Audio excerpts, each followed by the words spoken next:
اور سب سے بڑی فضیلت اہل بیت علیہم صلی اللہ علیہ وسلم کی یہ ہے کہ انہیں معرفت خداوند تبارک و تعالی سب سے زیادہ. البتہ یہ ذہن میں رکھیں کہ تمام ادیان و مذاہب میں سب سے بہترین علم توحید جو ہے، سب سے بہترین معرفت خداوند تبارک و تعالیٰ کی جو چیزیں ہیں، وہ مذہب حق کا اہل بیت شیعہ اثنا عشری میں، جو سب کی سب نقل ہوئی ہیں کس سے؟ قرآن کے علاوہ اہل بیت علیہم السلام سے.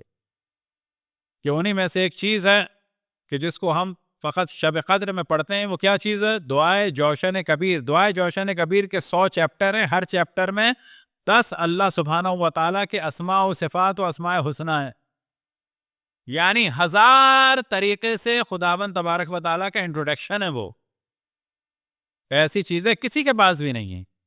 وہ جو ائمہ علیہم السلام کی دعائیں ہیں، اتنی دعائیں کسی کے پاس بھی نہیں ہیں، کسی کے پاس نہیں ہے. یاد تمام ادیان میں اتنی دعائیں نہیں ہیں، اور تمام مذاہب اسلامی میں تو ہیں ہی نہیں. یہی وجہ ہے کراچی میں ایک دفعہ صحیفہ سجادیہ کی کچھ دعاؤں کو چھاپا تھا جناب ابو بکر کے نام سے.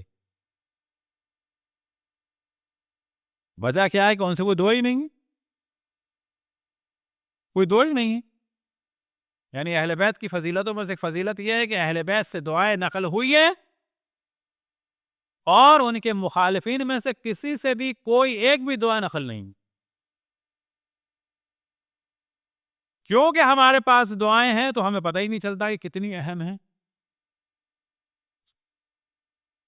کہ میں سے ایک ہی کا ہم نے ذکر کر دیا، دعائیں جوشن کبیر.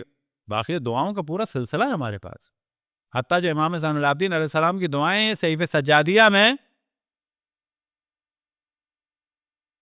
یہ مکمل نہیں ہے، یہ صرف ایک صحیفہ.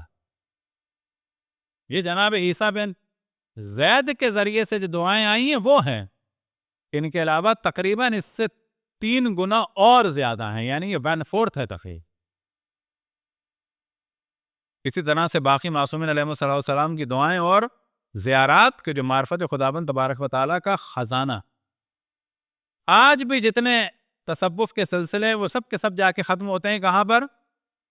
صدیق اکبر، فاروق اعظم، یعقوب الدین امیر المؤمنین علی ابن ابی طالب پر جاتا. اللہم صلی علی محمد وآل محمد لما تقولون ما لا تفعلون.